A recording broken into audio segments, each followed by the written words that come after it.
आप सब देख रहे हैं तारा अधिकार। मैं हूँ निशान काजी। इस समय हम मुंबई के प्रसिद्ध आज़ाद मैदान में हैं और पानी स्वच्छता कर्मचारी के जो कामगार है वो मुंबई के आज़ाद मैदान में धरना और प्रदर्शन कर रहे हैं। आपने तस्वीरों में भी देखा होगा जो लेडीज हैं, जो जेंट्स हैं, वो 5 मंथ से they are struggling to get their salary, but government of Maharashtra जो है इनके डिमांड्स को सीरियसली नहीं ले रही है। प्रधानमंत्री नरेंद्र मोदी के तरफ से 2014 से स्वच्छ भारत अभियान के प्रमोशन किए गए। सोशल मीडिया पर, नेशनल मीडिया पर 130 करोड़ भारतवासियों को ये रिक्वेस्ट किया गया कि स्वच्छता बनाए रखनी चाहिए। काफ़ी सारे इनिशिएटिव किए गए, इसके ऊपर सॉन्ग भी बने और महाराष्ट्र जैसे स्टेट में मोर देन 100 कामगार यहाँ पर हैं जो इस मिशन को कंप्लीट करने के लिए, टॉयलेट सैनिटाइजेशन के लिए, ड्रेनेज इम्प्रूवमेंट के लिए और बेसिक एम्यूनिटीज लेडीज़ के फुलफिल करने के लिए ये कामगारों ने दिन भर मेहनत की है और at the end of the day इन्हें कहा जाता है कि उनकी जो डिजर्विंग सैलरीज है वो उन्हें नहीं दी जाएगी, बल्कि जो कॉन्ट्रैक्ट बेसिस पर एजेंट के थ्रू जो रिक्रूटमेंट होता है उनके पास जाकर आपको पैसे लेने होंगे। इन सारी चीज़ों से फ्रस्ट्रेट होकर मुंबई के आज़ाद मैदान में महाराष्ट्र शासन से इस इनजस्टिस के अगेंस्ट में ये लोग धरना और प्रदर्शन कर रहे हैं। जो फर्स्ट गेस्ट हमारे साथ है जो इस पर हमारे साथ डिस्कशन करने वाले हैं, उनका नाम है अनिल सुधीर निचिते, जो कि एक संचालक है शाहपुर कृषि उत्सव बाजार समिति के और काफ़ी सारे इनके डेजिग्नेशंस हैं। ये प्रॉब्लम कहाँ तक पहुँची है, कब से इन्होंने धरना स्टार्ट किया है, एक शॉर्ट डिस्कशन हम करेंगे अनिल निचिते से। सर वेलकम टू तारा अधिकार।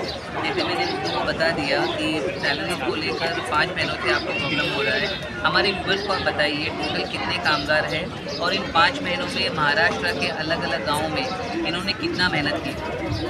कुल 350 हमारे एम्प्लॉयज़ हैं जो स्वच्छ भारत मिशन में, जो कि पूरे महाराष्ट्र में इन्होंने 22 कम से कम 20-22 साल तक उन्होंने अच्छा तरह से काम करके आज जो कि ODF प्लस दिख रहा है वो महाराष्ट्र, वो उन्हीं का बदौलत दिख रहा है। जैसे कि उनका मेहनत हुआ है, उन लोगों ने मेहनत किया, हम लोगों ने मेहनत किया है, उसके बदौलत आज एक्सपर्ट के बदौलत आज महाराष्ट्र जो दिख रहा है वो अगंदरी मुक्त हो गया है। जैसे कि आज सैनिटेशन जो दिख रहा है महाराष्ट्र में वो उनके बदौलत दिख रहा है। 20-22 साल तक ये काम करे और उनका ये हक मांग रहे हैं। जैसे कि आज शासन स्तर में देख रहे हैं कि सब एम्प्लॉय जो काम कर रहे हैं गवर्नमेंट के अच्छी तरह से तनख्वाह ले रहे हैं, उनका सब बेनिफिट उनको मिल रहा है शासन स्तर पे। लेकिन इन लोगों ने इतना मेहनत करके आज जो कि महाराष्ट्र को एक लेवल में लेके रखा है, देश का जो कि स्वाभिमान हम लोगों ने बढ़ा है, उनका बदौलत उनका बेनिफिट कुछ नहीं मिल रहा है। आज 5 महीने से मेहनत करके उनका तनख्वाह भी नहीं मिल रहा है, इसलिए आज ये आज़ाद मैदान में धरना कर रहे हैं। आपके एक सहयोगी ने यहाँ पर बताया, हमारी डिस्कशन उनके साथ हुई है, उन्होंने कहा कि कॉन्ट्रैक्ट बेसिस पर जो रिक्रूटमेंट होते हैं कामगारों को महाराष्ट्र के अलग अलग गाँवों में, उससे वो बिल्कुल खुश नहीं है, क्योंकि उनके जो हक का पैसा है वो एजेंट के थ्रू दबा दिया जाता है और जब एक कॉन्ट्रैक्ट लिया जाता है तो करोड़ ऑफ रुपीज़ का कॉन्ट्रैक्ट होता है और आपकी डिजर्विंग सैलरी पर पर्सन के पीछे 50 to 60,000 रुपीज़ है। क्या ये बात सच है? हाँ सच है। जो अभी पुराने जो एक्सपर्ट है इनको तो कॉन्ट्रैक्ट है, लेकिन वो 11 महीने का कॉन्ट्रैक्ट रहता है गवर्नमेंट का। लेकिन जो अभी भर रहे हैं अभी जिनका एम्प्लॉयज़ को अभी उनको रिक्रूटमेंट किया है उनको वैसा हो रहा है जैसे कि उनको 20,000 मिल रहा है तो उनके हाथ में 15,000 मिल रहे हैं, 5,000 निकल रहे हैं। तो ये उससे अच्छा है कि हमारे जो अच्छे जो NSW हुए जो कि उनको मास्टर डिग्री है वो लोग खुद ऐसा एम्प्लॉयज़ भर दिया गवर्नमेंट ने, तो उनको अच्छे तरह से काम करके हम ले सकते हैं। इन 5 महीनों में जो है वाटर सैनिटाइजेशन हो या टॉयलेट का इम्प्रूवमेंट हो, किस तरीके से कितने घंटों के लिए वर्कर ने मेहनत की है और उसका रिजल्ट क्या आया है वो भी बताइए, और कितनी तकलीफों से इन्होंने हार्ड वर्क पुट इन करके जो करना था उन्होंने किया। समझ लो अभी देखो ये वैयक्तिक शौचालय जैसे कि इंडिविजुअल हाउस जो टॉयलेट रहता है वो हम लोगों ने जो किया है तो उसका अब नतीजा देखा तो पूरा महाराष्ट्र देख ही रहा है, पूरा देश देख रहा है कि हमारे बदौलत ही ये काम हुआ है। जैसे कि हम लोगों ने काम किया इसलिए ये आज सैनिटेशन दिख रहा है, हर घर में शौचालय, हर घर में जल जा रहा है, ये हम लोगों ने किया। 5 महीने में तनख्वाह नहीं दिया। जैसे कि आज पूरा आप देख रहे हैं कि ये जो सैनिटेशन का काम दूसरा किसी ने किया ही नहीं है, हम लोगों ने ही किया है। हम लोग टॉयलेट के इम्प्रूवमेंट के लिए आपने काम किया है? हाँ, टॉयलेट और ड्रेनेज के इम्प्रूवमेंट टॉयलेट और अभी देखो 5 महीने में तो ड्रेनेज का तो ज़्यादा से ज़्यादा काम हुआ है। जैसे कि सॉलिड लिक्विड वेस्ट मैनेजमेंट में जो काम हुआ है, घन कचरा सांडपानी व्यवस्थापन, उसमें भी अच्छा काम हुआ है। जैसे कि सर, ये सबके जिम्मेदार आप किसको ठहराते हो जिसके कारण आज आप लोग आज़ाद मैदान में धरने दे रहे हो? इसका पूरा जिम्मेदार तो हम शासन को ही देंगे, क्योंकि ये शासन ही कर सकते हैं ना। जो अभी सरकार है उनका काम है। जैसे कि 5 महीने में तनख्वाह नहीं आता तो राजकीय जो परिस्थिति है उनके ऊपर डिपेंड रहता है कि आप प्रशासन कैसे हैंडल कर रहे हैं। जैसे कि 5 महीने से आप लोग इतनी तकलीफ में हो। सूत्रों के अनुसार पता चल रहा है कि परिवार की भी जो हालत है काफ़ी गंभीर हो चुकी है, क्योंकि कुछ स्टूडेंट्स हैं, कुछ पढ़ाई कर रहे हैं, कुछ दूसरे काम कर रहे हैं बच्चे, उन लोगों की भी शिक्षा में बहुत सी तकलीफ़ें आ रही है। मैडम कैसा मालूम है, आज हम लोगों का शादी हुआ है, बच्चे हैं, उनका एजुकेशन का प्रॉब्लम हो रहा है। जैसे कि अभी हम लोगों ने घर लिया है, तो घर लिया है, किसी ने भाड़े पे घर लिया है, रेंट पे घर लिया है, तो उनका भी पैसा देना पड़ता है। तो अभी 5 महीने में हम कहाँ से पैसा दें? आज आज़ाद मैदान में बैठे ही नहीं होते ना, तो पैसा मिल रहा होता तो। और रहा दूसरा कि हमको सिक्योरिटी का है। जैसे कि हम लोगों ने 22 साल 25 साल काम किया है, तो उसका सिक्योरिटी क्या है? दूसरे एम्प्लॉयज़ रहता है, उनको सिक्योरिटी है गवर्नमेंट के इधर। हम गवर्नमेंट में काम किए हैं, और ऐसा नहीं कि हमारा रिक्रूटमेंट भी गवर्नमेंट ने किया है। कुछ नहीं मिल रहा है, खाली हमारा 11 महीने का एग्रीमेंट रहता है। एग्रीमेंट में एक सरकार से क्या मांगनी है आपकी? सरकार से हम मांग रहे हैं कि हम जैसे शासकीय कर्मचारी जो कैसे काम कर रहे हैं गवर्नमेंट में, वैसे सब हम लोगों को दूसरी की तरफ से जैसे बेनिफिट ले वही बेनिफिट हम लोगों को भी मिले। एक और एक गेस्ट हैं जो हमसे बात करेंगे, और अनिल नीचे के पॉइंट जो है 3 पॉइंट पर इनका धरना प्रदर्शन हो रहा है, और वो point at the end of video हम आपको बताएंगे कि इनकी डिमांड क्या है। पहले इनके साथ जो सहयोगी है हम उनसे कन्वर्सेशन करेंगे। सर, वेलकम टू सारा अधिकार। सबसे पहले आपका शुभ नाम बताइए।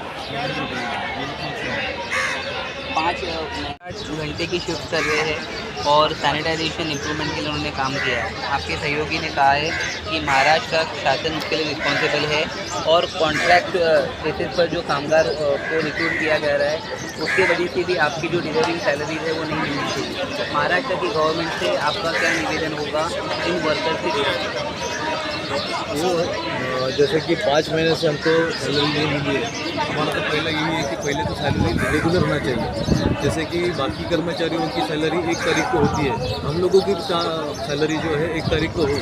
और जैसे सैलरी बोला जाता है, हम लोगों को जो दिया जाता है उसको मानधन बोला जाता है। इसका मतलब ये है कि हम कॉन्ट्रेक्चुअल होकर हमको जैसे 20 साल से हम लोग काम करें तो हमको कॉन्ट्रेक्चुअल बोला जाता है। लेकिन कुछ पद ऐसे हैं, कुछ कर्मचारी ऐसे हैं जो 3 साल काम करते कॉन्ट्रैक्ट पे, लेकिन चौथे साल में वो परमानेंट होते हैं। और उनको जैसे परमानेंट लोग रहते हैं, परमानेंट कर्मचारी रहते हैं, उन लोगों की तरह से सब अधिकार। क्या आपको लगता है ये घोटाला जो हो रहा है या आरक्षण जो हो रहा है इसको स्टॉप करना चाहिए महाराष्ट्र शासन को?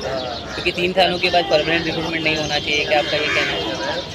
3 सालों के बाद परमानेंट नहीं हो रहा, उससे घोटाले की कोई समझ नहीं है। लेकिन जो गवर्नमेंट की पॉलिसी है, गवर्नमेंट कुछ लोगों के साथ अच्छा सुलूक करता है, कुछ लोगों के साथ बुरा सुलूक करता है। उसी को हम लोगों के कहते हैं साथ हम लोगों के साथ जैसे कि मराठी में बोला जाता है सावत्र, जो हमको सावत्र की तरफ भावना रखते हैं। तो उस तरह की भावना न रखते हुए हमें भी उन लोगों के सरीका ही उन्होंने ध्यान देना चाहिए हमारी तरफ। उन लोगों को जैसे पूरी जैसी सैलरी मिलती है। सर, समस्या काफ़ी गंभीर है। 5 महीने से आप लोग जूझ रहे हो। इस बीच में आपकी मुख्यमंत्री जी से कोई मुलाकात हुई है क्या? मुख्यमंत्री जी को हमने हर बार निवेदन दिए हैं, उनके पास हमारे 3-4 निवेदन गए, उनके पास हमारी पूरी बात हुई, लेकिन वो हमको अभी मिले नहीं है। और हाँ, उनसे डायरेक्ट बात नहीं हुई, लेकिन जो थ्रू चैनल है, चैनल के थ्रू हम लोग उनके तरफ पहुँचे। हमारा समस्या हमारी सरकार से क्या अपेक्षा है आपकी? हमारी पहली तो ये अपेक्षा है कि भाई हम लोग परमानेंट हो, और हमारी जो सैलरी है वो हमको 1 तारीख जैसे मिल जाती है बाकी लोगों की, वैसे ही मिले। इसमें महिलाएं कितनी हैं और पुरुष कितने हैं जो दिल जान से मेहनत कर रहे हैं हमारे तरफ जनता के लिए? पूरे के पूरे जो से 600 लोग जो है उनमें से करीब 200-250 महिलाएं हैं, बाकी पुरुष लोग।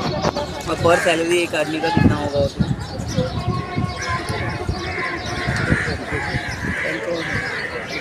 नए जो है उनको कम है 20-35 से। जो पुराने लोग हैं हमारे जो 55 तक लेते हैं 60 तक, और जो नए हैं जैसे कि 10 साल हुए उनका सैलरी 30-35 ऐसा रहता है, 30-25 तक रहे। Thank you. कम्प्लीटली उन वर्कर्स के हित में करना चाहिए। पॉइंट नंबर 1 ये है कि महाराष्ट्र के डेवलपमेंट के लिए सैनिटाइजेशन और जो टॉयलेट बनाने के लिए जो वर्कर्स काम कर चुके हैं और कर रहे हैं उनके फैमिली बहुत डिस्टर्ब है, क्योंकि पर लेबर 55 to 60,000 रुपीज़ की जो सैलरी है वो रुकी हुई है।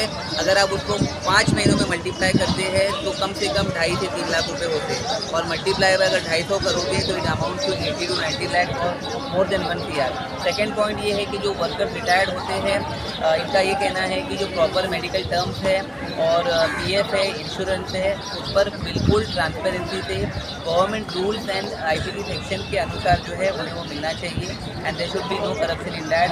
थर्ड पॉइंट उनके सहयोगी ने कहा है कि इलीगल तरीके से जो परमानेंट रिक्रूटमेंट किया जाता है उसका भेदभाव देवेंद्र फडणवीस जी की सरकार को इस पर गौर करना चाहिए कि इस तरीके से रिक्रूटमेंट ना हो, क्योंकि जो डिजर्विंग चेहरे हैं 250 से ज़्यादा लोग हैं उनके ऊपर डायरेक्टली इसका असर पड़ता है। और इसी 3 पॉइंट्स को लेकर 4 तारीख से ये आज़ाद मैदान में धरना दे रहे हैं। अब देखना ये है कि महाराष्ट्र सरकार और लेबर मिनिस्टर इनके सैलरी के मुद्दे को कितने जल्दी सॉर्ट आउट करते हैं और कितने जल्दी राहत देते हैं। देश और दुनिया की तमाम खबरों के लिए देखते रहिए सहारा अधिकार।